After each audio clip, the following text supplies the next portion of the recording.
Na Europa Ocidental, após a queda do Império Romano do Ocidente, a gente tem a formação dos chamados reinos bárbaros, sempre tomando cuidado com essa palavra bárbaro, né? Porque ela é um juízo de valor. Os chamados reinos bárbaros ou reinos bárbaros cristãos. Na verdade, a unidade em torno da cidade de Roma acabou e ocorre aqui uma fragmentação do poder político. Surgem diversos reinos e uma das marcas desses reinos é a fragilidade dos governantes. Esses reinos, na sua estrutura de governo, tinham uma marca importante, que era o chamado comitatus, uma tradição germânica de divisão da terra para governar entre os guerreiros. Essa tradição de divisão da terra entre os guerreiros explica para a gente um pouco a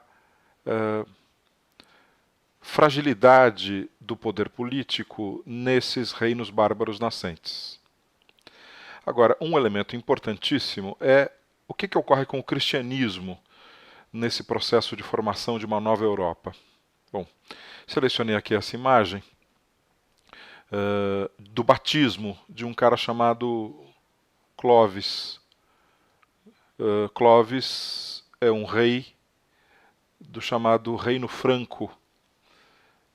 Ocupava centralmente a região da atual França. Esse gesto do batismo do Clovis, aqui numa pintura do século XVI,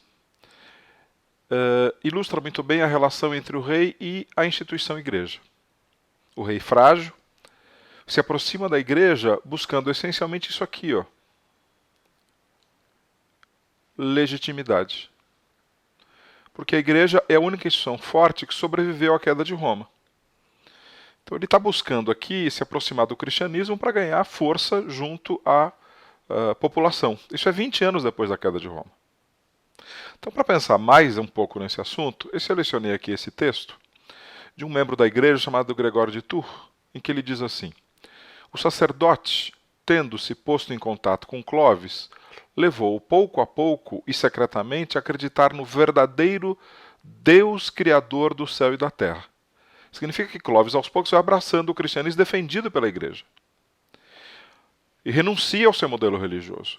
Aí ele fala assim: o rei, tendo, pois, confessado um Deus todo-poderoso na Trindade, foi batizado em nome do Pai, do Filho e do Espírito Santo.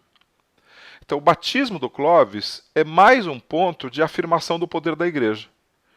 A igreja e o cristianismo serão um dos principais elementos da identidade da sociedade medieval.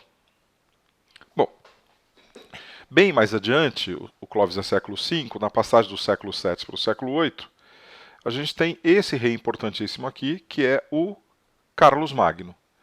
Sem dúvida o mais importante rei franco. E mais uma vez o realce é a sua aproximação com a igreja. No Natal do ano 800, o rei foi consagrado imperador pelo próprio Papa, num símbolo das relações entre Estado e igreja.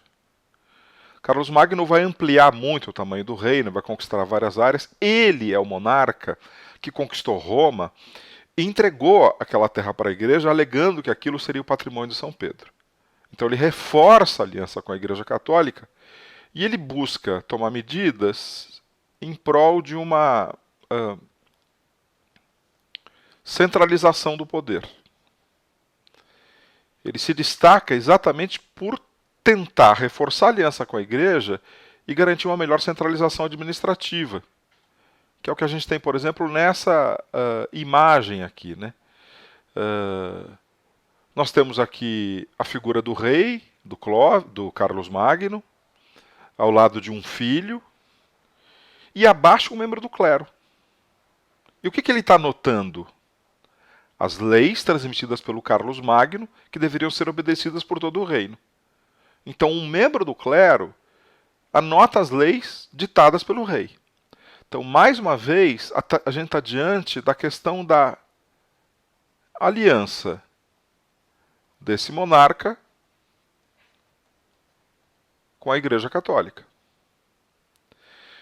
Nesse processo de buscar fortalecer o poder, Carlos Magno incentivou o estudo do latim, do grego, do direito, da filosofia, criou escolas, Por isso, é muito comum afirmar que o período de governo do Carlos Magno ocorreu uma efervescência cultural chamada de Renascimento Carolíngio.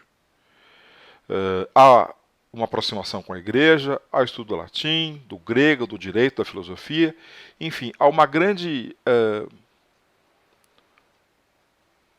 produção artística muito ligada à questão da religiosidade cristã.